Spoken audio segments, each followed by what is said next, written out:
Alhamdulillah, salatu wassalamu ala rasulillah wa ala alihi wa sahbihi wasallam. Baik, kita masuk sisi ketiga, Al-Baqarah 185. Syahrul Ramadan alladzi unzila fihi al-Qur'an hudal linnasi wa bayyinatin minal huda wal furqan. Faman syahida minkum asyara falyasum wa man kana maridan aw ala safarin fa iddatun min ayamin ukhra. Yuridullahu bikumul yusra wa la yuridu bikumul usra wa litukmilul iddata wa litukabbirullaha ala ma hadakum wa la'allakum alamma hadakum wa la'allakum tashkurun. Bulan Ramadan itu bulan yang di dalamnya diturunkan Al-Quran sebagai petunjuk bagi manusia dan penjelasan-penjelasan mengenai petunjuk itu dan pembeda antara yang hak dan yang batil. Karena itu, barang siapa di antara kamu hadir, yaitu menyaksikan awal bulan di tempat tinggalnya di bulan itu, maka hendaklah ia berpuasa pada bulan itu. Dan barang siapa itu sakit atau dalam perjalanan lalu ia berbuka, maka wajiblah baginya berpuasa sebanyak hari yang ditinggalkannya itu pada hari-hari yang lain. Allah mengendaki kemudahan bagimu dan tidak mengendaki kesukaran bagimu. Dan hendaklah kamu mencukupkan bilangannya dan hendaklah kamu mengagungkan Allah atas petunjuk. Mencukupkan bilangan maksudnya puasa sebulan penuh. Dan hendaklah kamu mengagungkan Allah atas petunjuknya yang diberikan kepadamu supaya kamu itu bersyukur. Al-Baqarah 185. Syahrul Ramadan, ada kata Ramadan.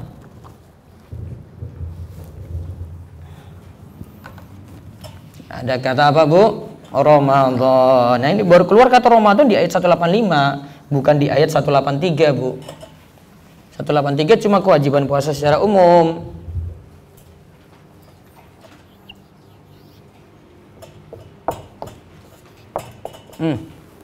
Ramadhanu, ada ra, mim, dad. Nanti jadi kata kerja itu yarmadu. Kata Imam Nawawi, yarmadu itu artinya syiddatul harri, sangat panas.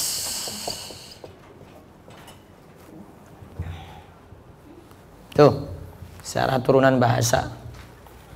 Maka sini disebutkan dari kata ar-ramad berarti keadaan yang sangat panas. Imam Syaukani katakan ramad ini dikarenakan bagian dalam tubuh kita itu panas karena keadaan sangat haus. Ar-ramda itu maknanya sangat panas, seperti tentang hadis sholat duha waktu afdolnya itu sholatul awabin hina tarmadul fisal. Sholat awabin, sholat duha itu ketika al-fisal, anak unta merasakan terik matahari. Terik matahari berarti apa? Panas. Maka keadaan Ramadan itu sama dengan arti bahasanya, yaitu panas sumuk, Bu. Walaupun mungkin lagi pakai AC seperti sekarang ini gitu. Wah, kok gerah banget ya, itu keadaan. Terus bulan Ramadan itu bulan Al-Qur'an. Coba lihat di sini hadisnya di halaman 39, Bu. Lembaran-lembaran Nabi Ibrahim alaihissalam diturunkan pada awal malam Ramadan. Taurat diturunkan setelah 6 Ramadan, Injil diturunkan setelah 13 Ramadan, Al-Quran diturunkan setelah 24 Ramadan. Apa saja tadi? Suhuf Ibrahim, lembaran Ibrahim ya. Kan suhufi Ibrahim wa Musa, itu suhuf Ibrahim namanya. Terus Taurat, terus Injil, terus Al-Quran. 4 kitab dan lembaran ini semuanya turun di bulan Ramadan. Nah, itu istimewanya Ramadan, saya sudah tahu kayak gitu. Dan menunjukkan suatu yang turun ketika itu ada keistimewaan sendiri di dalam bulan Ramadan, Bu. Maka keistimewaannya dianjurkan kita itu banyak mengkaji Al-Quran, mendalami Al-Quran seperti yang dilakukan oleh Nabi SAW. Coba perhatikan hadis Ibnu Abbas. Nabi SAW adalah orang yang paling gemar memberi. Semangat beliau dalam memberi lebih membara lagi ketika bulan Ramadan. berarti sangat dermawan ya. Tatkala itu Jibril menemui beliau, menemui beliau setiap malamnya di bulan Ramadan. Jibril mengajarkannya Al-Quran kala itu. Lalu Rasulullah SAW adalah yang paling semangat dalam melakukan kebaikan, bagai angin yang bertiup. Hadis di atas kata Ibnu Rajab bahwa dianjurkan bagi kaum muslimin untuk banyak mengkaji Al-Quran pada bulan Ramadan dan berkumpul untuk mempelajarinya. Hafalan Al-Quran pun bisa disetorkan kepada orang yang lebih hafal darinya. Dalil tersebut juga menunjukkan dianjurkannya banyak tilawah Al-Quran di bulan Ramadan. Banyak tilawah walaupun nggak paham. Ya kan? Baca ulang-ulang walaupun nggak paham. Itulah istimewanya Al-Quran. Al-Quran itu kalau tidak paham juga dibaca tetap dapat pahala. Ya, tapi jangan sampai berhenti di situ saja, Bu. Kaji. Maka kajian tafsir itu penting banget untuk tadabbur Al-Quran. Mulai dari surat apa, Bu? Hei ibu-ibu, surat yang dibaca terus apa? Al-Fatihah dulu. Masa Maliki Yaumiddin sampai sekarang kok nggak tahu-tahu ya Maliki Yaumiddin itu ya? Ini kan jadi masalah, Bu. Ulang-ulang terus loh. Masa ad-dhalin ki apa ya ad-dhalin? Sampai sekarang ora paham loh gimana, Bu.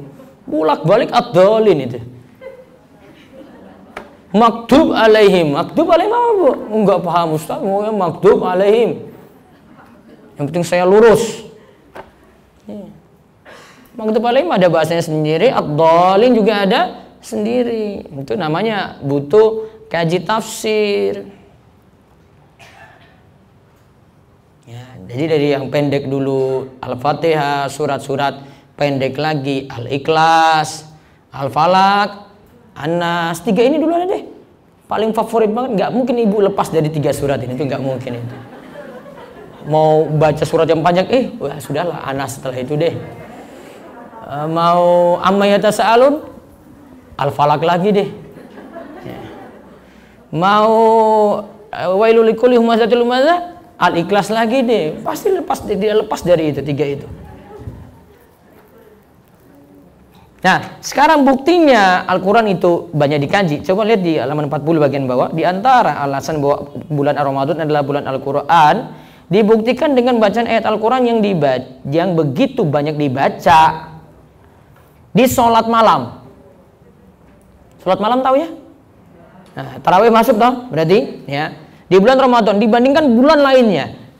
Nabi SAW pernah sholat bersama Hudzaifah di malam Ramadan. Lalu beliau SAW membaca, lihat bacaannya, Al-Baqarah, An-Nisa, Ali Imran, itu sak rakaat, Bu.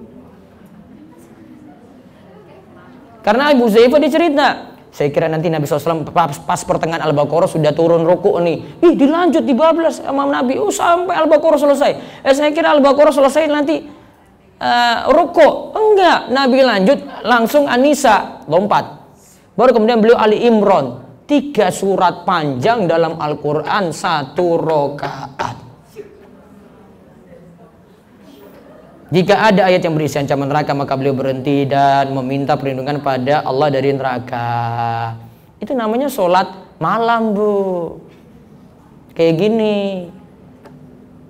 Kualitas dan kuantitasnya terjaga. 11, Bu.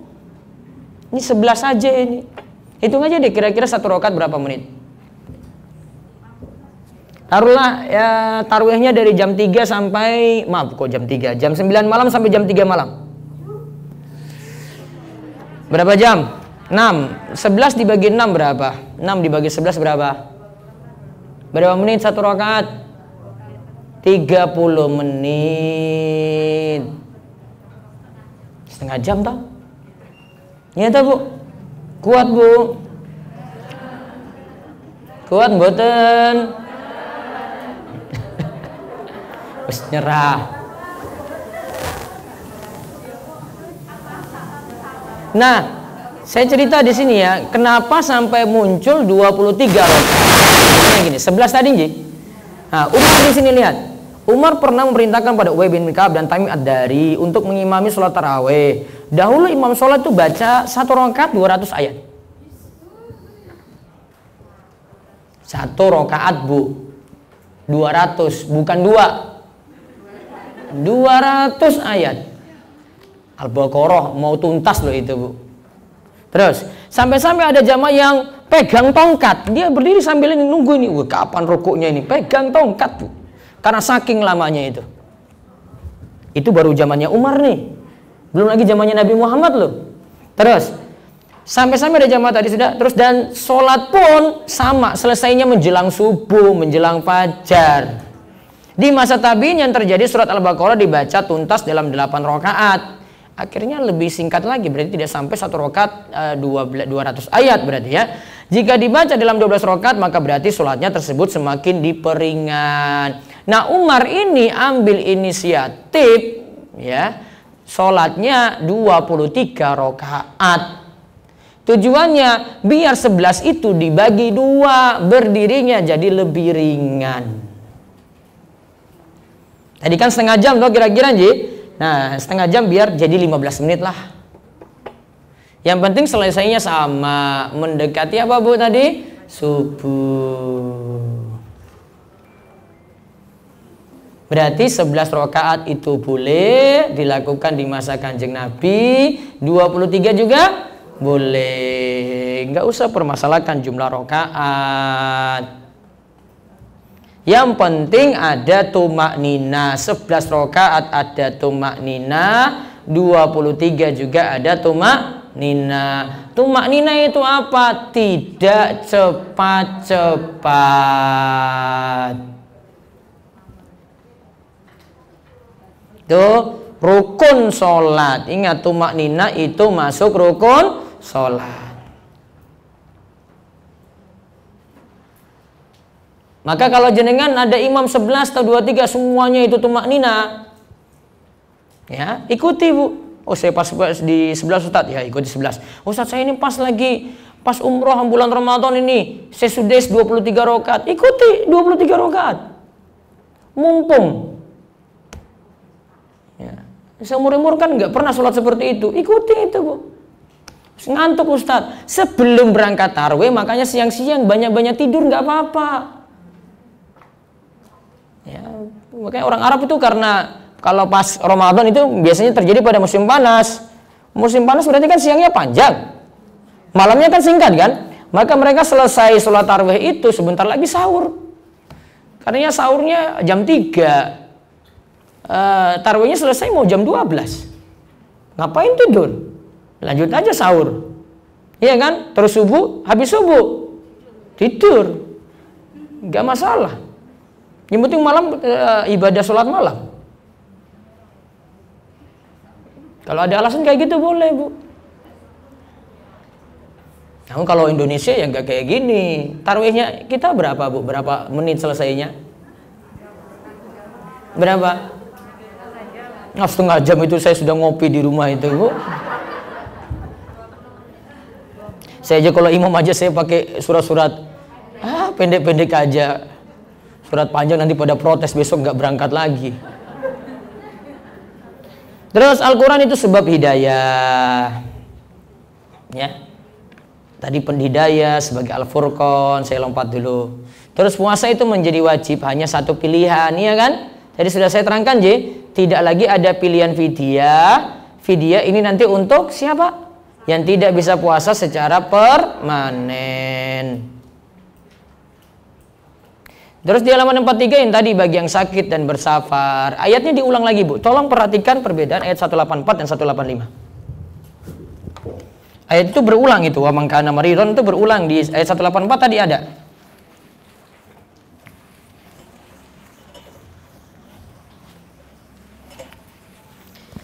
Ayat 184 Bu, 184 itu kan masih ada pilihan apa? Puasa atau apa? Fidyah. Jadi ayat 185 berbedanya apa? Hanya puasa.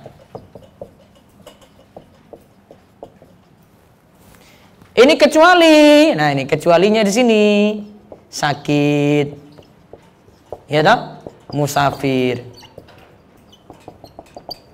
Di ayat 185 diulang lagi, kecuali siapa?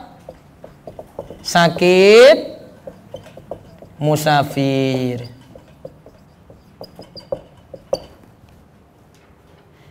Tapi di ayat 185 tidak diulang tentang fidyah. Di sini tidak disebutkan fidyah di sini, Bu. Berarti fidyahnya masih berlaku ngikut ayat sebelumnya. Fidyah masih ada. Fidyah ini, ya itu berlaku untuk ya yang tidak bisa puasa secara apa? Permanen.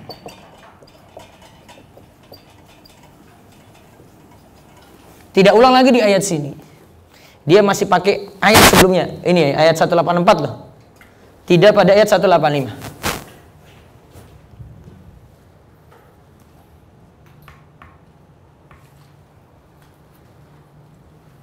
Tapi ingat ya, bedanya apa? Ini pilihan, mau puasa atau fidyah. Kalau yang ini hanya puasa. Fidyahnya gimana? Balik ke ayat sebelumnya. Yang untuk sakit, musafir masih berlaku. Kalau berat boleh tidak puasa. Itu perbedaannya. Nanti tidak puasanya ya harus qadha, ganti di hari yang lain. Halaman 44. Pilihan puasa ketika safar. Itu pilihan ya. Ini disebut memilih ya.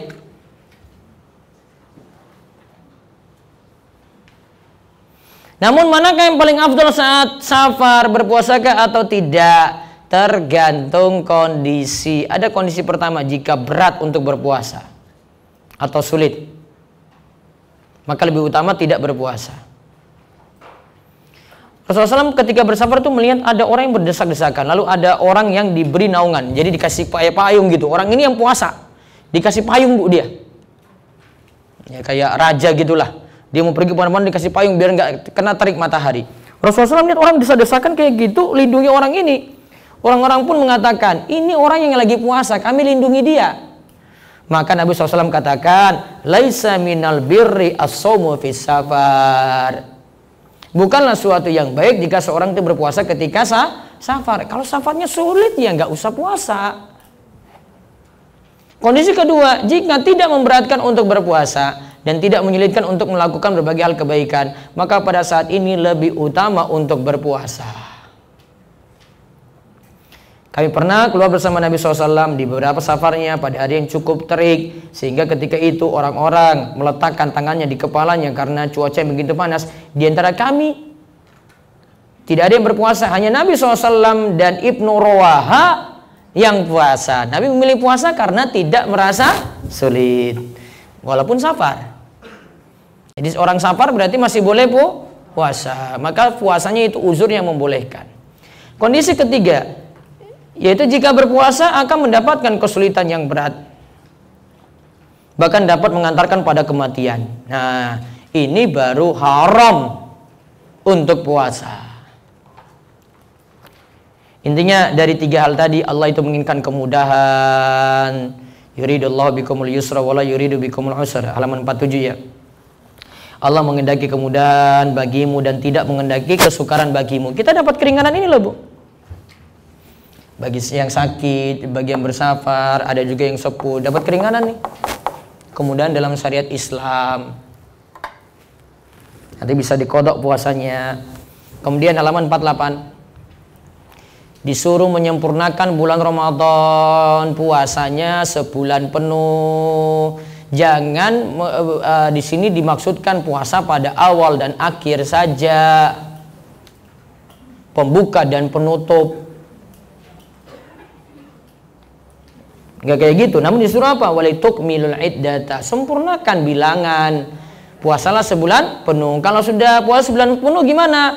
Walitukabbirullaha ala ma hadakum. Bertakbirlah kepada Allah, takbiran atas petunjuk yang diberikan kepada kalian, wala'allakum tashkurun, agar kalian menjadi orang-orang yang apa Bu? bersyukur. Berarti kalau sudah jalankan puasa sebulan penuh disuruh bertakbir. Sekarang waktu takbirnya, Bu. Sekarang masalah takbiran, halaman 49. Yang dimaksud dengan takbir di sini adalah ucapan Allahu Akbar. Ada berapa pendapat di sini? Ada 6 ini ya. Pendapat pertama, takbir itu ketika malam Idul Fitri. Ada pendapat kedua, takbir itu ketika melihat hilal Syawal hingga khutbah Idul Fitri. Yang ketiga, takbir itu dimulai imam keluar untuk melaksanakan sholat Id. Ada pendapat keempat, takbir pada hari Idul Fitri. Ada pendapat kelima, takbir ketika keluar dari rumah menuju tanah lapang hingga imam keluar untuk sholat Id. Ini pendapat Imam Syafi'i dan Imam Malik. Takbir yang keenam itu takbir ketika Idul Adha dan ketika Idul Fitri. Di sini Idul Adha, iya. Kalau ketika Idul Fitri tidak perlu bertakbir. Nah, ini pendapat yang lainnya lagi. Intinya pokoknya setelah bulan Ramadan disuruh bertakbir. Ucapan takbirnya gimana? Ada berapa riwayat di sini ya? Allahu Akbar, Allahu Akbar, la ilaha illallah, Allahu Akbar, walillahil hamd. Ucapan Allahu Akbar yang pertama itu 2 kali. Dalam riwayat Ibnu Abi Syaibah, ada saya berikan catatan di bawahnya di sini, boleh ucapan Allahu Akbar yang di depan itu 3 kali. Allahu Akbar, Allahu Akbar, Allahu Akbar, la ilaha illallah, Allahu Akbar, walillahil hamd. Ada juga dari Ibnu Abbas ajarkan seperti ini. Allahu Akbar kabira, Allahu Akbar kabira, Allahu Akbar, walillahil hamd, wa ajallullahu akbar ala ma hadana. Bahkan Ibnu Taimiyah katakan siapa yang bertakbir Allahu Akbar, Allahu Akbar, Allahu Akbar, berapa kali pun sudah disebut bertakbir. Nah, takbir itu untuk bersyukur. Kita diperintahkan untuk bersyukur. Faedah ayat halaman 52. Penetapan awal bulan Ramadan adalah dengan ru'yatul hilal. Sumu li ru'yati wa afziru li ru'yati fa in gumbiya khubbiya alaikum fa akmilu iddata sya'ban salasin. Berpuasalah karena melihat hilal, berhari rayalah karena melihatnya pula. Jika tidak tampak bagi kalian maka genapkanlah bulan Sya'ban menjadi 30 hari. Terus yang kedua, menentukan keistimewaan pada hari tertentu hanya ditetapkan oleh Rabbul Alamin. Tadi kan disebut ayyamam ma'dudat, hari-hari tertentu. Apa tadi maksud ayyam ma'dudat, Bu? Ya, bulan Ramadan. Berapa hari? Sebulan penuh. Tidak boleh ada manusia menetapkan keistimewaan hari tertentu tanpa adanya dalil. Contoh menetapkan hari tertentu, Bu, misalnya mau ziarah kubur, tetapkan hari tertentu, nggak boleh. Ziarah kubur bebas. Biasa kalau orang-orang kita khususkan nyadran sebelum Ramadan. Ya, nggak perlu, bebas kapanpun. Terus yang ketiga, ada kaitan penting antara puasa dan Al-Quran. Oleh karena itu bulan Ramadan harusnya semakin motivasi untuk memotivasi umat Islam untuk memperhatikan Al-Quran. Yang keempat, dianjurkan untuk bertakbir pada akhir ibadah di mana ada dalil yang menunjukkan bertakbir setelahnya. Seperti bertakbir setelah sholat 5 waktu, atau bertakbir setelah sempurna bulan Ramadan. Ada ini anjuran setelah kita salam, assalamualaikum warahmatullahi wabarakatuh, Allahu Akbar, Allahu Akbar, Allahu Akbar. Nah, walaupun ada beda pendapat di antara ulama tentang ini. Sebagian ulama katakan ada anjuran kayak gitu, tapi wallah pendapat yang paling tepat tidak perlu. Nah, ini ada bertakbir setelah sempurna bulan Ramadan. Ini ada. Itu kita bahas takbiran tadi itu loh. Terus yang kelima, jumhur ulama menyatakan takbir pada malam Idul Fitri itu berdasarkan ayat ini. Jadi boleh bertakbir sejak malam Idul Fitri. Terus keenam, hidayah itu karena tadi disebut tentang hidayah. Hidayah itu mencakup hidayah ilmu dan amal. Allah memberikan kita hidayah dengan memberikan kita ilmu dan memberikan kita hidayah supaya kita beramal sesuai tuntunan. Dan juga bagaimanakah hidayah supaya kita mengganti amal yang telah luput. Yang ketujuh, kenapa kita dianjurkan untuk bertakbir setelah ibadah itu selesai? Yaitu setelah kita puasa Ramadan, anjuran ini mengajarkan kita agar tidak ujub. Apa ujub, Bu? Merasa tinggi. Jadi setelah kita beribadah, ini bukan karena saya bisa puasa, Namun apa? Allah Maha Besar. Ini Allah yang mudahkan semua. Sehingga endingnya itu dengan ucapan takbir. Kalau kita tuh sudah mungkin pesta kembang api, pesta apa-apa macam-macam itu. Enggak. Justru langsung kita direndahkan ketika itu. Allah yang Maha Besar, bukan kita yang jalani puasa itu yang berhasil jalani puasa, bukan. Itu semua kebesaran Allah, Allah yang mudahkan kita. Terus yang ke-8, dilarang berpuasa pada hari yang meragukan. Kalau dalam mazhab Syafi'i 30 Sya'ban. Dia di sini ragu 30 Sya'ban atau 1 Ramadan, atau pengertian dalam mazhab Syafi'i hari yang meragukan itu 30 Sya'ban. Jadi 30 Sya'ban tidak boleh puasa kecuali yang punya kebiasaan puasa. Misalnya besok Ramadannya 13 ya, kalau perkiraan 13 ya, berarti hari Selasa nih, hari Seninnya tanggal 12 April. Bagi yang punya kebiasaan puasa hari Senin, boleh puasa. Namun bagi yang tidak punya kebiasaan puasa, nggak boleh pemanasan dari hari Senin. Itu beda. Jadi jenengan nggak boleh, Ustadz saya mau mulai 2 hari dulu deh, biar nanti hari pertama saya nggak lemas. Oh nggak boleh bu. Apa niatannya? Pemanasan Ustadz. Oh nggak boleh. Namun kalau punya kebiasaan puasa masih boleh. Terus ke-9, syariat itu dibangun di atas kemudahan. Ke-10, Allah tidaklah mensyariatkan sesuatu kecuali ada hikmah di dalamnya. Supaya kita bersyukur, itu hikmah namanya di dalam itu.